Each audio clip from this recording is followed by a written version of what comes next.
Muy buenas noches, bienvenidos una vez más a esta segunda sesión del taller de redacción de demandas en materia oral familiar. Seguimos con este ciclo de capacitación, profesionalización dirigida a los conocedores del derecho y al público en general, estudiantes y a quien desea acercarse a este apasionante mundo del derecho. El día de hoy abordaremos nuestro segundo módulo. Hoy sábado 13 de febrero, un gusto saludarles. En esta ocasión participarán con ustedes el licenciado Andrés Reyes y el licenciado Gabriel Galván Alipio, integrantes del colectivo michoacano de Derecho. Es un gusto saludarles. Su servidor, el licenciado José Alfredo Flores Vargas, presidente del colectivo michoacano de Derecho. Muchas gracias y cedo el uso de la voz a los compañeros para seguir en este taller. Gracias. Muy buenas noches, bienvenidos a esta segunda sesión del curso taller de redacción de demanda en materia oral familiar, impartida por el colectivo michoacano de Derecho. Tengo el gusto de estar aquí impartiendo esta segunda sesión con el licenciado Aldo. Muy buenas noches, licenciado, un gusto estar aquí con usted. Muy buenas noches, Gabriel. Mi nombre es Aldo Díaz García, soy licenciado en Derecho y estaré presentándoles en esta ocasión lo relativo al proemio de la demanda, o también conocido como preámbulo, y por otra parte, los hechos de la demanda. Vamos a estar tratando de explicar cómo hacer el relato de los hechos, algunas recomendaciones que nos pudieran ayudar. Claro, sí, para su buena redacción, ¿no? Es y más que nada las personas, el público en general, las personas que no tienen conocimiento del derecho conocen un poquito de esta parte. ¿Sí? Creo que primeramente toca hablar del preámbulo, licenciado. Es correcto. Bueno, comenzamos con esta charla. Vamos a definir el preámbulo como aquel explicación que le vamos a dar al órgano jurisdiccional a que nos estamos presentando, a quien estamos dirigiendo nuestro escrito o solicitud, también denominado escrito inicial de demanda, el cual deberá contener, de conformidad con el artículo 960 del Código Familiar vigente para el Estado de Michoacán de Ocampo, los requisitos como son el tribunal al que se promueve, los nombres y el nombre, apellido de la persona que promueve, si promueve a nombre de otra persona en su representación, habrá que indicar si se promueve por propio derecho o es en representación de alguien. Aquí es necesario señalar que existen algunos aspectos importantes que destacar. Entre estos nos referimos a la personalidad, a la personería, a la legitimación e interés jurídico. En este respecto nos puede servir de orientación una tesis aislada del segundo, que fue decretada aquí en un tribunal federal en el estado, que tiene como número de registro 183.461, con el rubro personalidad, personería, legitimación e interés jurídico, su distinción. Les vamos a dar de lo que esto trata a grandes rasgos. Él nos dice que la personalidad como la personería constituyen, entre otros presupuestos procesales, requisitos que previamente han de cumplirse para la procedencia de la acción, pues son necesarios para la relación procesal y que ésta pueda válidamente constituirse mediante su desarrollo para obtener la sentencia. Entonces, la personalidad consiste en la capacidad, en la causa para accionar en ella, o sea, es la facultad procesal de una persona para comparecer a juicio, por encontrarse en pleno ejercicio de sus derechos. Por otra parte, la personería es la facultad conferida para actuar en juicio en representación de otra persona, pudiendo ser esta representación tanto legal como voluntaria. Por tanto, ante las ausencias de las facultades conferidas a la persona que se le atribuye, esta resulta ineficaz. Es necesario también señalar que existe otro aspecto, que es la legitimación, que esta consiste en la situación en que se encuentra una persona con respecto a determinado acto o situación jurídica, para el efecto de poder ejecutar legalmente aquel o de intervenir en esta. O sea, es la facultad de poder actuar como parte en el proceso, pues constituye la idoneidad para actuar en el mismo, inferida de la posición que guarda la persona frente al litigio. Otro asunto importante es el interés jurídico. ¿Esto qué es? Bueno, esto implica una condición de procedencia de la acción, ya que se traduce en la disposición de ánimo hacia determinada cosa por el provecho, por la utilidad, por el beneficio o por la satisfacción que esa cosa puede reportar al accionante o excepcionante, o simplemente por el perjuicio o daño que se trata de evitar o de reparar. Bueno, vemos que estas figuras conocidas, el carácter de la personería puede derivar de dos situaciones. Una se adquiere mediante el mandato notarial, un poder notarial que se otorga un notario público, y por otra parte el mandato judicial, que esa se puede llevar a cabo en el mismo escrito de la demanda, haciéndose el conocimiento al juez con los requisitos del Código Civil, así como sus facultades, ¿verdad? Otra parte del proemio y de los requisitos que marca este artículo 960 es que hay que indicar el domicilio para recibir notificaciones y las personas que se autorizan para este efecto. Esto es, la dirección hacia donde van a llegar las direcciones. No tiene que ser el domicilio particular del que está gestionando, sino que aquí habrá que darle facultades a su abogado o señalar un domicilio en específico donde puedan ser recibidas esas notificaciones. Otro de los requisitos es señalar la representación, en dado caso, que se esté otorgando a determinada persona.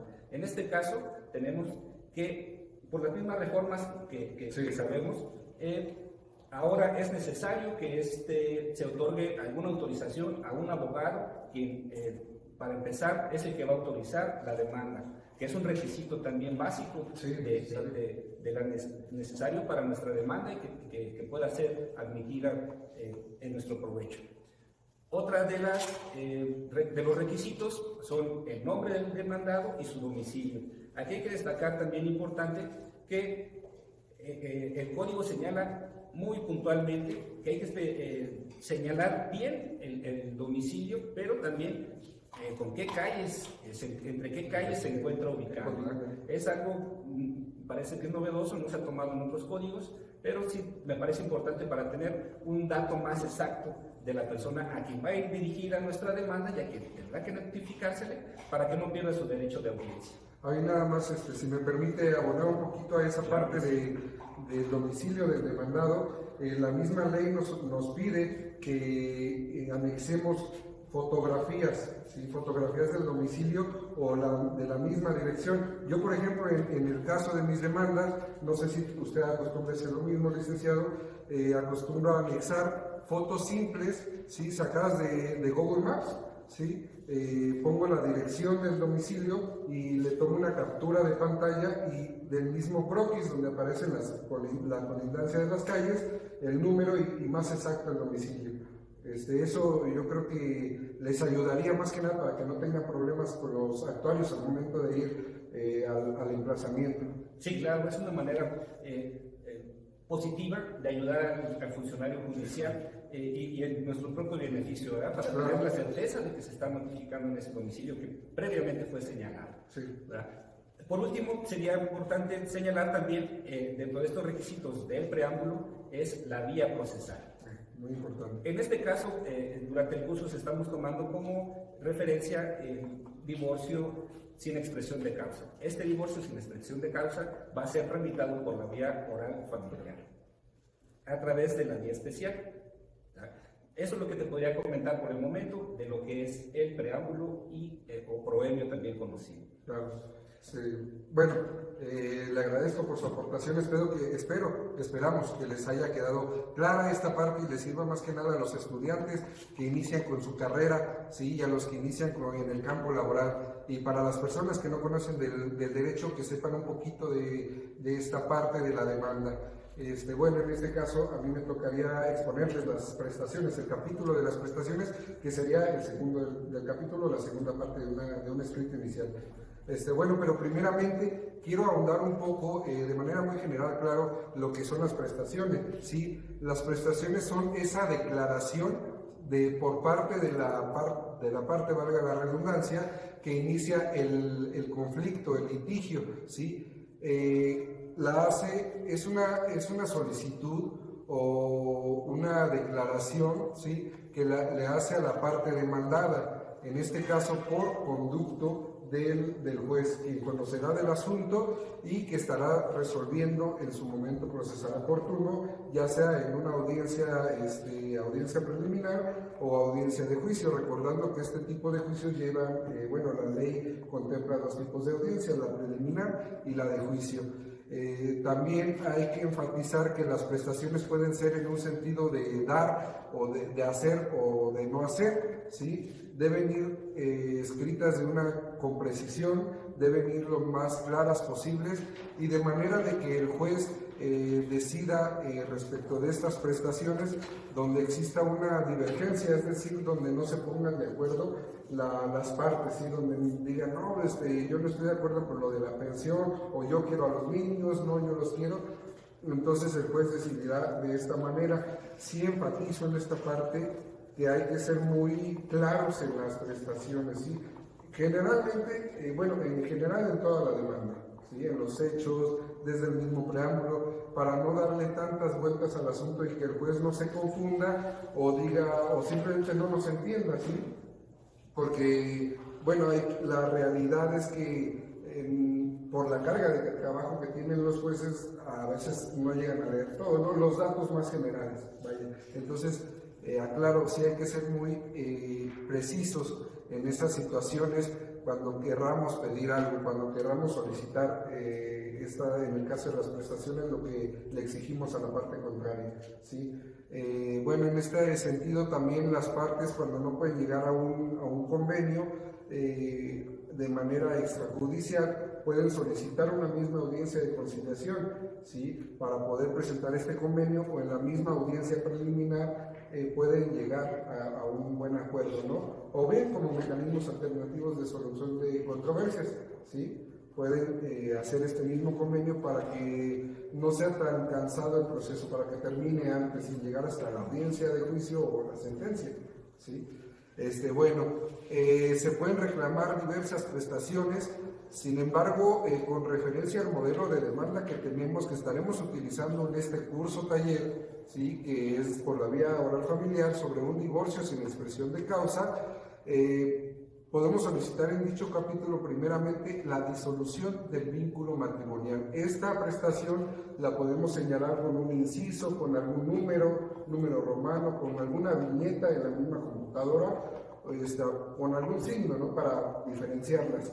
Ahí no hay problema, la ley nos permite, ¿sí?, nos permite hacer este tipo de modificaciones en la demanda. Podemos solicitar primeramente, como ya les decía, el divorcio sin expresión de causa. Este es un derecho que tienen todas las personas, ¿sí?, que están casadas, claro está, para poderse separar de esta persona con la que ya no quieren seguir su vida, correspondiente a su libre y pleno desarrollo de la personalidad, el cual también es un derecho que la normatividad mexicana protege y contempla, así como los tratados internacionales, licenciado.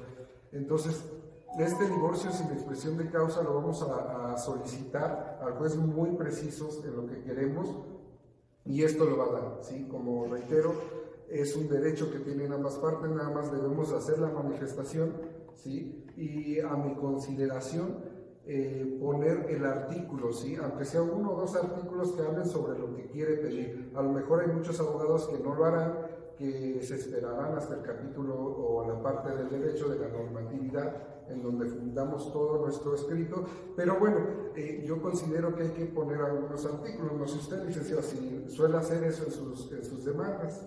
Sí, claro, es necesario para no dejar los cabos sueltos, diría, ¿no? Exacto. Entonces, es relacionar nuestra petición con nuestro artículo, con nuestro fundamento. En este caso es importante también señalar lo que mencionas en relación al derecho que tiene la persona de tomar la decisión de separarse.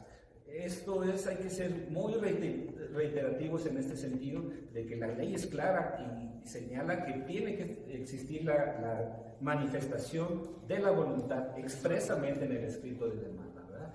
Lo que es importante que antes, recordemos, licenciado, había que, por el tipo de procedimiento que nos encontrábamos aquí en el estado de Michoacán, había únicamente divorcio necesario y divorcio voluntario.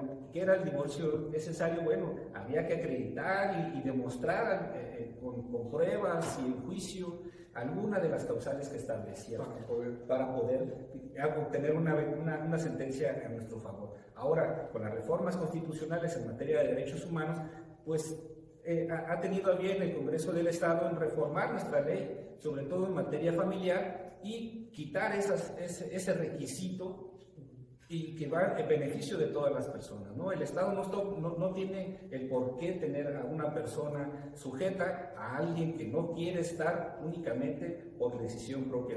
Es ahí donde viene importante lo que dices, el libre desarrollo de la personalidad, ¿verdad? Muy bien, sí, muy buena su aportación, licenciado. Creo que faltó eso aclarar para todo el público que nos esté escuchando. Sí, le agradezco por su aportación.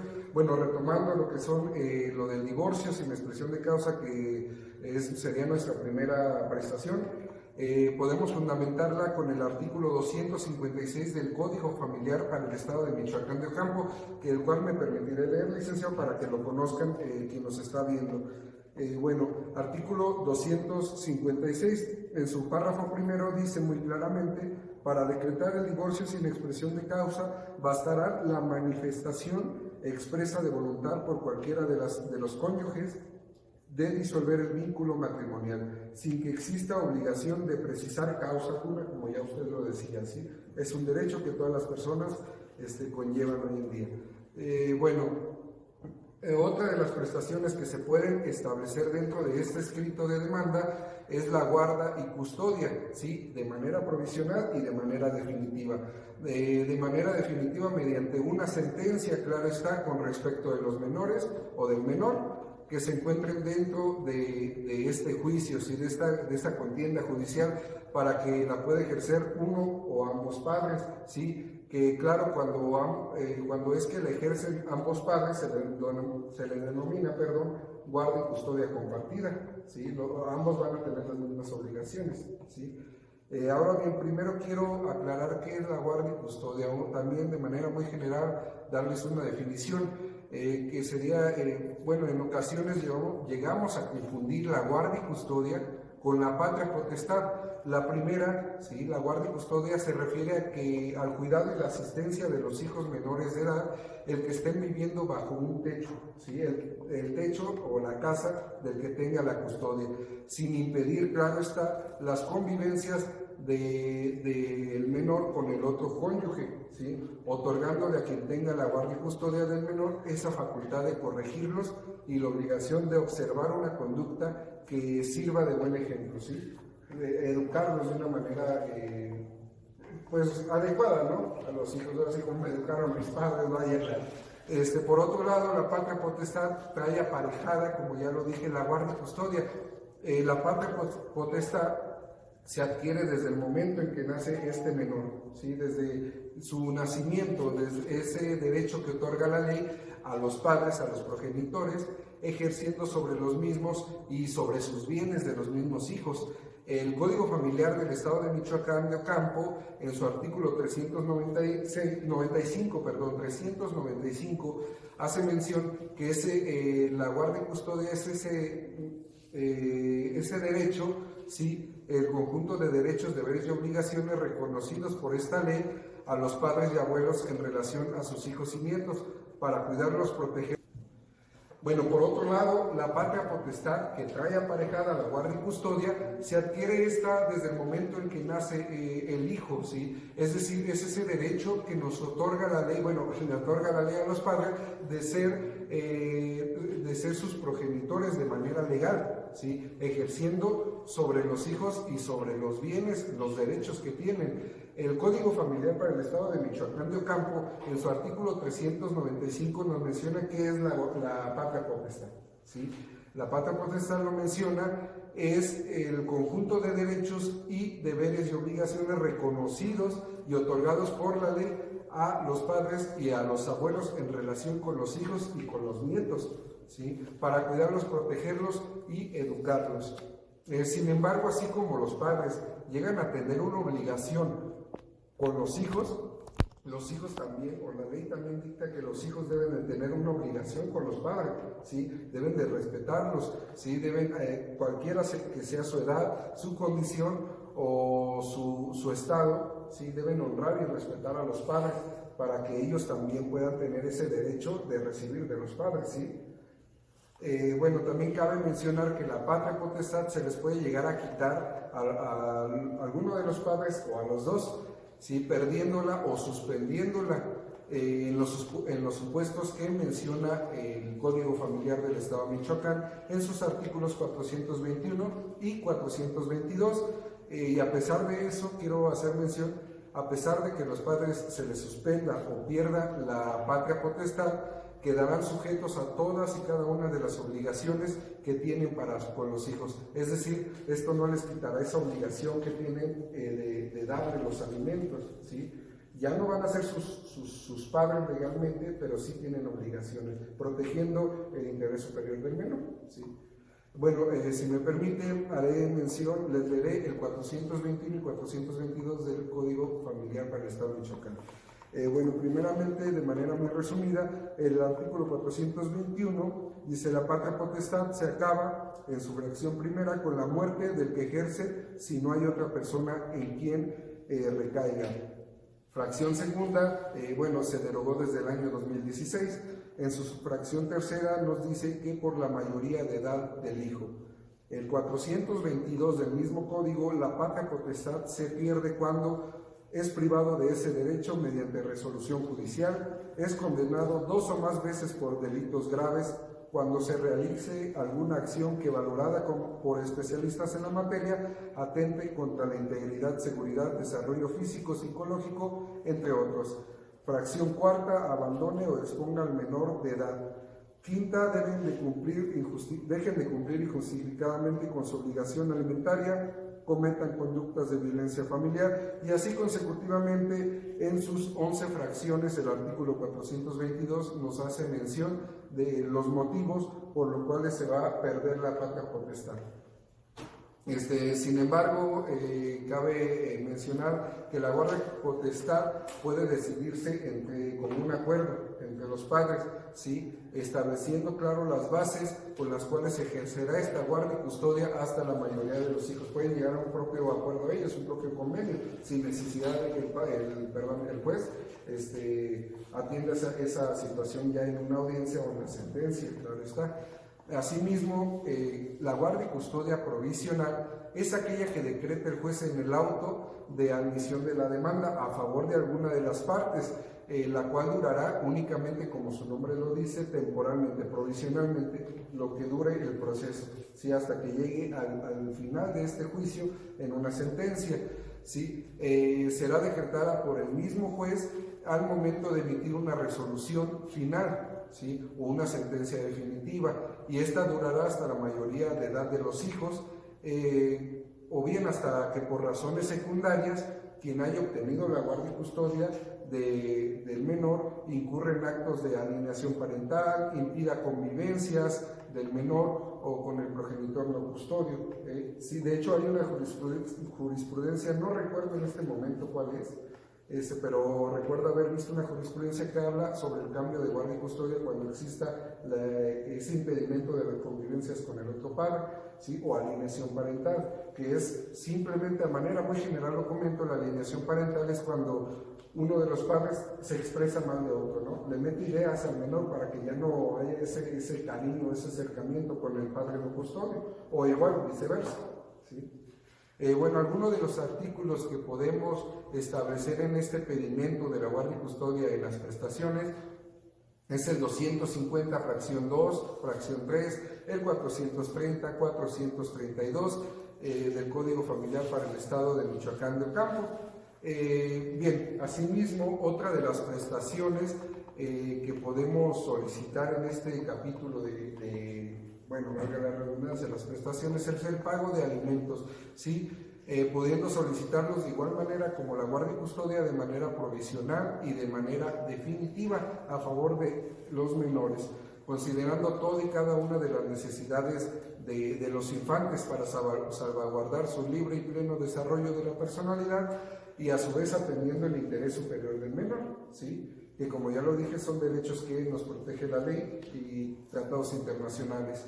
Primero veamos qué son los alimentos. ¿Sí? Bueno, los alimentos son ese derecho que tienen todas las personas, siendo todos aquellos medios que satisfagan las necesidades para un adecuado desarrollo, salvaguardar y su integridad y su dignidad de las personas. Otra definición que les puedo proporcionar es la siguiente: para los alimentos es que son todo lo que es indispensable, vaya, para el sustento, habitación, vestido, asistencia médica, recreación, educación o instrucción en general. La habitación, bueno, es el lugar donde van a estar viviendo, el vestido, la ropa, la asistencia médica, la recreación. Muchos podrán confundir lo que es la recreación, o las personas que no conocen el derecho se preguntarán qué es la recreación. En palabras muy simples y en general, la recreación es llevar a los niños a divertirse, ¿sí? Sí, es llevarles a las maquinitas, a los juegos, al parque, que se diviertan para que tengan un desarrollo pleno, ¿sí? Y tanto psicológico como en su persona, ¿no? Podemos decirlo de esa manera. Bueno, también otra parte de los alimentos también abarca cuando las señoritas se embarazan a muy temprana edad, ¿sí? Los padres deberán de cubrir estas necesidades, ¿sí? Proporcionar los gastos sobre el embarazo y el parto, desde que se embaraza, cuando lo tiene y también cuando ya ha nacido el menor, ¿sí? Bueno, el artículo que podemos utilizar precisamente en esta parte de las prestaciones de los alimentos es el 443 del mismo Código Familiar para el Estado de Michoacán. Se le reconoce a los alimentos como el derecho que tiene una persona denominada acreedor alimentista, que serían los hijos, ¿sí? De recibir de otra considerada deudor alimentario, que es que no tenga la custodia, el progenitor no custodio. Este artículo, el 443, en su fracción primera, nos menciona, bueno, el artículo que podemos utilizar para esta prestación es el 443 del Código Familiar para el Estado de Michoacán de Ocampo, el cual nos dice que se le reconoce a los alimentos como ese derecho que tienen una persona denominada acreedor alimentista de recibir de otra considerada deudor alimentista,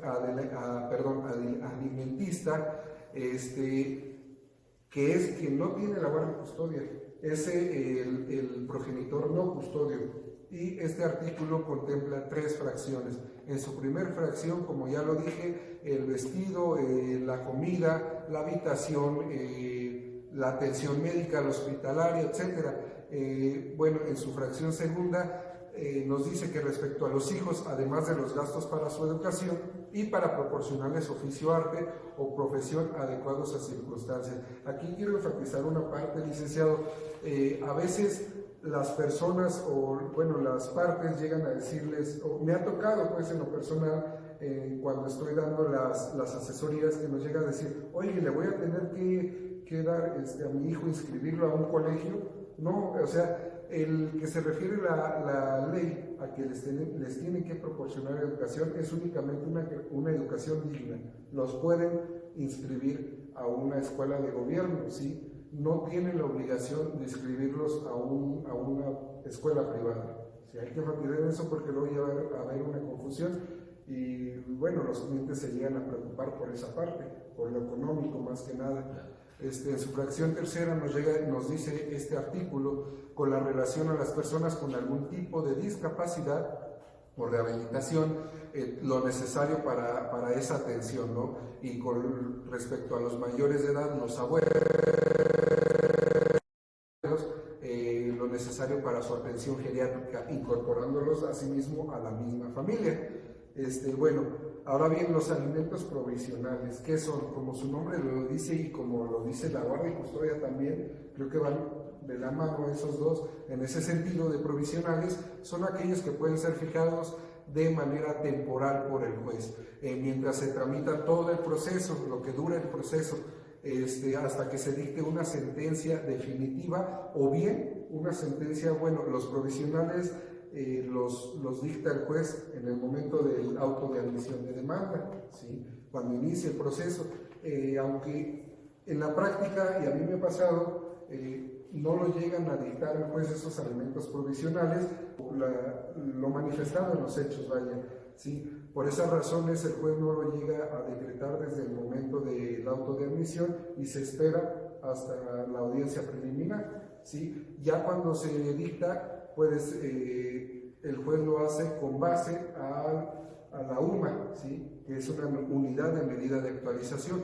o bien lo puede hacer también a su consideración y fundamentándolo con la normatividad de vida y la jurisprudencia, lo puede hacer con base al salario mínimo. Si no sé regularmente a usted, licenciado, de qué manera se lo establezcan a sus clientes, con la UMA o con el salario mínimo. Es que es variante esta situación, porque todo va a depender también, como usted bien menciona, la información que le acerquemos al juez. Si podemos llegarle al juez una información del lugar donde trabaja, el número de trabajador, y solicitar por medio del juzgado que informe la empresa o el lugar donde trabaja sobre sus percepciones, eso nos ayuda bastante para, al menos provisionalmente, darle a conocer al juez de que el demandado trabaja, ¿no? Y que percibe un salario y que puede echar mano de ese salario para distribuirlo entre los deudores, entre los acreedores alimentistas. Exacto, claro, puede durante el juicio cambiar de trabajo el deudor o la deudora alimentista, y ahí sí varía. Claro, sí. Habrá que poner atención también en ese sentido, si es por el hecho únicamente de separarse de sus obligaciones. Exacto. Dolosamente, ¿no? Habrá que tomar otro tipo de medidas, ya no sería en materia familiar, sino buscaríamos incluso una vía alternativa que pudiera ser la materia penal, ¿no? En cuanto al delito de falta a las asistencias de obligaciones, falta a las obligaciones de asistencia familiar, ¿no? Sí, muy interesante eso. Bueno, también hay que mencionar que alimentos provisionales lo hace el juez, o la ley lo protege o lo dicta, para no dejar desamparado a este menor, ¿sí? Por si, no sé, en este caso la mamá tiene la guardia y custodia provisional y no tiene un trabajo que le alcance para darle lo necesario al hijo, que el deudor alimentista le proporcione esa cantidad y no violentar ese derecho, ¿sí? Siempre tomando el interés superior del menor. Claro. ¿Sí? Bueno, con respecto a los alimentos definitivos, también como su nombre lo dice, como la guardia y custodia definitiva van encaminados en este sentido, el juez considerará decretarlos al momento de emitir una sentencia definitiva, ¿sí? Al momento de que emita esa sentencia a favor del menor y con una obligación para el deudor alimentista o progenitor no custodio. Posterior a la presentación de la demanda, el juez deberá pronunciarse sobre esto, ¿sí? Como ya lo dije en el auto de admisión de demanda, los alimentos la hará el juez bajo el mérito de la documentación que le hagamos a llegar, como ya nos dijo usted, licenciado. Yo considero, y bueno, no es que considere, sino que es necesario presentarle documentación original, ¿sí? O si no es la original como tal, certificada o, se me fue el nombre, licenciado, apóyeme en esa parte, cotejada esta documentación, porque si la hacemos de manera simple, ¿sí? Así como tickets, ¿sí? De gastos, pagos que se hacen en las escuelas, etcétera, ese tipo de documentación sí debe ir en original, ¿sí? Para que el juez pues nos crea de lo que le estamos diciendo, porque cualquiera puede emitir un recibo de pago y lo firma y ya. Entonces debe ser original esta documentación. Esta parte de los alimentos podemos fundamentarla con los artículos 443 en su fracción primera y segunda, 444, que este artículo nos habla de las características de lo que son los alimentos, ¿sí? Hay que checar esa parte, 443, 446, 452, 457 en sus fracciones primera, segunda y quinta con respecto a los alimentos, y el 462 del Código Familiar para el Estado de Michoacán de Ocampo. Bueno, por último, y última de las prestaciones, no menos importante, por ir en el último de las mismas, podemos pedir lo que son el pago de gastos y costas judiciales, ¿sí? El pago de gastos y costas judiciales, en un sentido muy económico, son todos aquellos gastos que se produzcan en la sustanciación del proceso. Cualquiera de ambas partes lo pueden sufragar a consideración del juez, claro, de lo que dicte el juez. El pago de estas solo se puede lograr acreditando estos mismos gastos con documentación original, como ya lo dije, que tuvieron que erogar desde antes o durante la tramitación del juicio, tomando en cuenta en todo tiempo el principio equitativo de que todo daño que se llegue a causar injustamente debe ser reparado por la parte que obligó de alguna manera a tramitar el juicio a la otra parte, en este caso a la parte actora. Sin embargo, es un poco difícil ya en la práctica que un juez condene a alguna de las partes al pago de gastos y costas judiciales, a mi consideración, y más en materia familiar. Sin embargo, existe una excepción tomando en consideración el artículo 777 del Código Familiar para el Estado de Michoacán de Ocampo, que nos dice que será condenado en costas el que hubiera actuado con mayor malicia o temeridad al sostener sus pretensiones, ¿sí?, a juicio del juez o magistrado. Es decir, el juez tomará esta consideración de acuerdo a su criterio, condenará al pago de gastos y costas judiciales a quien hubiera actuado durante el proceso con esa malicia, ¿sí?, con dolo y mala fe, tal y como se menciona, el que, por ejemplo, si la parte actora únicamente lo hace para obtener una ganancia económica o para deshacerse del menor, o bien la parte demandada con la intención de, como ya lo dijo, de desapegarse, ¿no?, o de quitarse esa obligación de estarle dando esa pensión alimenticia al menor, ¿sí? Ahí estará violentando el interés superior del menor y todos los derechos que conllevan esta situación. Creo que, de mi parte sería todo. La tercera parte de la demanda del escrito inicial serían los hechos. Por favor, licenciado, si me puede apoyar. Bueno, sí, muchas gracias. Sí, vamos a referirnos en este momento a la parte importante que son los hechos, diciendo que, de acuerdo al principio de derecho, el que afirma está obligado a probar. Entonces, en este apartado en específico, vamos a tomar en cuenta básicamente lo que nos relate nuestro cliente. De acuerdo al artículo 960, dentro de estos requisitos nos dice que hay que hacer una relación de hechos clara y sucinta. Entonces, es importante tomar en cuenta lo relatado por nuestro cliente desde que llega y que nos empieza a platicar el tipo de problemática que tiene, para empezar nosotros a analizar jurídicamente en qué supuesto o en qué vía o cuál es su problema jurídico que tiene nuestro cliente. De esta parte podemos empezar a deducir o a tomar los elementos necesarios para comenzar a hacer una relación de nuestros hechos en nuestro escrito.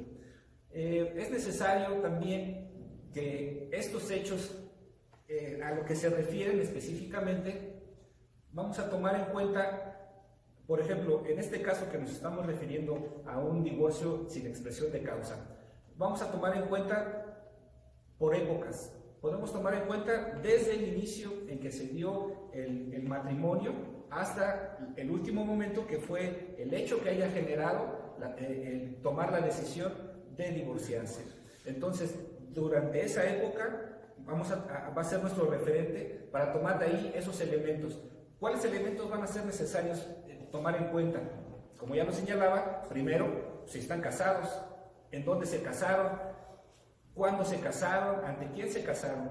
Desde ahí iniciar nuestra historia, nuestro relato, que lo vamos a tomar como un cuento. Este cuento, pues claro, debe de tener un inicio, un desarrollo y una conclusión del tema. Entonces, vamos a tomar de estos elementos, vamos a ser específicos, vamos a tomar de estos elementos el hecho que vamos a probar. Vamos a tomar entonces, por ejemplo, se llevó a cabo un matrimonio y con qué documento vamos a probar que se llevó a cabo, pues con nuestra acta certificada del registro civil. Entonces, también es necesario destacar que cada hecho deberá ser individual, deberá ser hecho por apartado y numerado. No podemos poner más de 2 hechos para no caer en confusión y aparte la ley nos dice que debe de ser de esta manera. Entonces, vamos a tomar esos referentes en cuanto al matrimonio. Eso nos va a dar una base, pues, si hubo un matrimonio, por consecuencia tuvo que haber hijos. ¿Cuál es la situación de esos hijos? ¿Cuál es la situación de la esposa? Si existen bienes, cuál es el tipo de relación que se lleva entre los dos, si hay, puede ser cordial o puede haber algún tipo de violencia incluso, ¿no? Todas estas situaciones y lo que nos está relatando nos va a servir para tomar una determinación, ahora sí como abogado, si este caso puede ser justiciable. Esto es, que podemos llevarlo a la instancia judicial y obtener una sentencia favorable para nosotros y para nuestro cliente principalmente. Entonces, esta relación la tenemos que hacer de la siguiente manera. Vamos a iniciar relatando, como ya dijimos, desde el inicio. Otra parte importante es el nombre, deben ser, si hubo hijos, cuáles son, su sexo, sus edades, si tienen alguna discapacidad, mencionarlo. Hay que ser claros en este sentido en cuanto a fechas, lugares, número, habrá que, como se ha comentado, tendrá que ser número y letra donde se tiene que describir. Y más en las cantidades. Sobre todo para no tener ese tipo de errores que nos puedan, que en sentencia nos pueda perjudicar por nosotros mismos, ¿verdad? De hecho, si me permite nada más para aclarar esa parte, cuando, bueno, la misma ley dice que si hay un error se tomará en cuenta la letra, ¿sí? No el número. Así es. Entonces debemos ser muy precisos y muy puntuales en este sentido. Entonces vamos a desarrollar de manera cronológica nuestros datos que le vamos a ir obteniendo de nuestro cliente. Esto es importante aquí hacerle saber al cliente que nos tiene que hablar con la verdad. Nos convertimos casi en un sacerdote que nos tiene que confesar nuestro cliente. ¿Por qué? Para en determinado momento o dentro del juicio no nos va a salir una sorpresa que nos pueda dar una sentencia en contra y al rato nos van a querer decir que el abogado es el que tuvo la culpa. Entonces, es necesario que el cliente aporte la mayor cantidad de datos posibles, la mayor cantidad de hechos que nos relate, pero es lógico que nosotros, con el conocimiento, vamos a tomar cuáles son esos elementos importantes que vamos a plasmar en nuestra demanda, ¿verdad? ¿Para qué? Con el sentido de obtener una sentencia favorable. Entonces, una vez tomados nuestros hechos, vamos a ser claros y precisos. No se trata de hacer de un hecho, aventar un rollote y decir muchas cosas que al final de cuentas lo podemos decir en 4 o 5 renglones, siendo muy precisos y puntuales, ¿no? Otra cosa es también tomar en cuenta de esa relación de hechos, cómo lo vamos a sustentar, con qué material probatorio vamos a sustentar o vamos a demostrar los hechos que estamos narrando, ¿no? Porque es muy fácil decir, narrar algún hecho, pero si no contamos con el material probatorio, ese hecho nos va a venir para abajo o incluso nos puede ser en contra al momento de la contestación de la demanda del demandado. Otra cuestión importante es buscar información necesaria, tanto antecedentes que se relacionen o que se identifiquen con nuestro asunto, así mismo como cuestiones, tesis, tanto aisladas como jurisprudenciales, que podemos tener de sustento jurídico también, sin necesidad a veces de mencionar nuestra demanda, pero nosotros ya tener el conocimiento y la base sobre todo de que lo que estamos expresando en nuestra demanda tiene un sustento y nos va a llevar por un buen camino, ¿verdad? Otra situación también que conviene mencionar es las circunstancias de tiempo, modo y lugar, ¿no?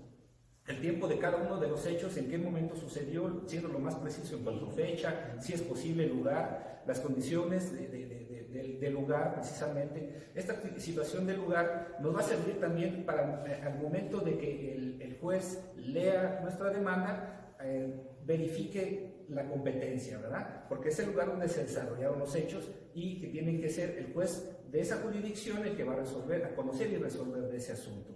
Entonces, es preciso aclarar bien cada uno de los puntos, tanto hora, fecha, lugar, las circunstancias de modo como sucedieron esos hechos, ¿no? Entonces, esta relación del modo es lo que nos va a dar para unir tanto nuestros hechos con nuestras pruebas, ¿verdad? Es necesario tener eso muy en cuenta. Es importante tomar, como lo mencionaban, vamos a hacer un silogismo con estas premisas, con lo que dice la ley, con nuestro argumento y con nuestro material probatorio. Entonces, es importante no hacer también los hechos tan largos, desarrollarlos tan largos para no cansar al juez, como decíamos, por la carga de trabajo resulta a veces insuficiente el tiempo que tienen para su lectura. Entonces vamos a tratar de hacerle lo más claro y lo más fácil la lectura de nuestro documento, ¿verdad? Es lo que pudiera comentarte en relación a los hechos. Los hechos. Y lo más relevante, ¿no? Las situaciones más relevantes. Sí. Yo quería comentarles también en esta parte que, como lo decía el licenciado, necesitamos que nuestros clientes nos digan todo lo que sucedió, ¿sí? A veces nosotros hasta le hacemos de psicólogos, sin ser psicólogos, sin conocer la materia de lo que es la psicología, debemos hacerle así con los clientes para hacer que tengan esa confianza, ¿sí? De contarnos situaciones a lo mejor muy personales, muy fuertes, ¿sí? Y poder plasmarlas en la demanda si es necesario. A mí, nada más para comentarles, en una ocasión en un juicio así me pasó. Yo atendí a una persona, esta persona me contó toda su relatoria de hechos, pero había partes que a mí como que no sentía un poquito de desconfianza por parte de la señora, ¿sí? Entonces, posterior ya en el juicio, durante el proceso, la parte demandada empezó a sacar cosas y mi clienta ya en lo personal me dijo, pues sí son ciertas. Y sí, yo le dije, debió decírmelas desde un principio para yo saber de qué manera defenderla. Ahorita ya se nos está complicando por este lado, pero bueno, a lo que voy es, necesitamos crear ese vínculo de abogado con el cliente, ¿sí? Por un lado, una cierta amistad para que tengan esa libertad, esa expresión con nosotros, de poder abrirse, ¿sí? Contarnos todo lo que sucede, aunque sean cosas muy delicadas. Sí, también es importante también destacar la máxima del juez, que dice, dame el hecho y que yo te daré el derecho. Entonces, debemos ser muy atentos en nuestros hechos, en nuestra demanda, porque al final de cuentas eso es lo que nos va a llevar a juicio, es lo que vamos a llevar a juicio, y de eso depende, de ese momento de la redacción de la demanda, es que el éxito que tengamos en la audiencia de juicio, ¿verdad? Entonces sí es importante hacer una buena relación de los hechos, que desgraciadamente pues estas recomendaciones no nos enseñan en cualquier lado, no nos enseñan en la escuela, no nos enseñan códigos, nada más nos dice haz esto, pero no dice cómo tomar una estrategia, cómo darle una estructura a nuestra demanda, ¿verdad? Sí, en la práctica se llegan a conocer y aprender varias cosas, y como lo dicen, ni los libros y a veces los maestros no alcanzan a explicarlo en sus clases por el tiempo, sí, por los temarios tan amplios que son. Pero bueno, sí es necesario practicarlo desde que estamos en la facultad, ¿no? Para aprender poco a poco estas situaciones, porque bueno, en el derecho nunca se deja de aprender, licenciado. No, claro que no. El derecho, al igual que la sociedad, es dinámico, entonces tenemos que estar en constante evaluación, en constante movimiento también en cuanto a conocimientos, en cuanto a materias. Debemos de aprovechar todos los momentos para tener un poquito más de conocimiento. Bueno, esto sería todo por nuestra parte. Sí, le agradezco al licenciado Aldo por haber estado acompañándonos aquí en esta segunda sesión del curso Taller de Redacción de Demanda. Bueno, también les pedimos que sigan viendo nuestras sesiones para que sigan aprendiendo, sí, poco a poco de cómo redactar una demanda en materia oral familiar, sí, tomando en cuenta el modelo que tenemos. No sé si tenga alguna otras palabras que dirigirle a los que nos están viendo en este momento. Pues agradecerles la participación, que es importante.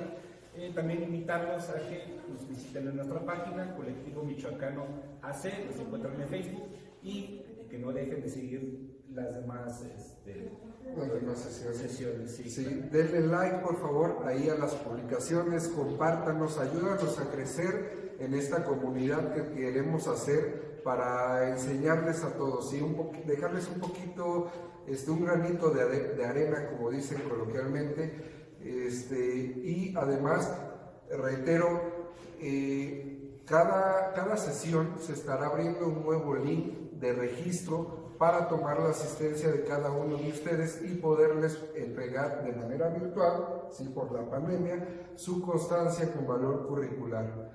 Bueno, sería todo, les agradecemos que nos hayan acompañado. Buena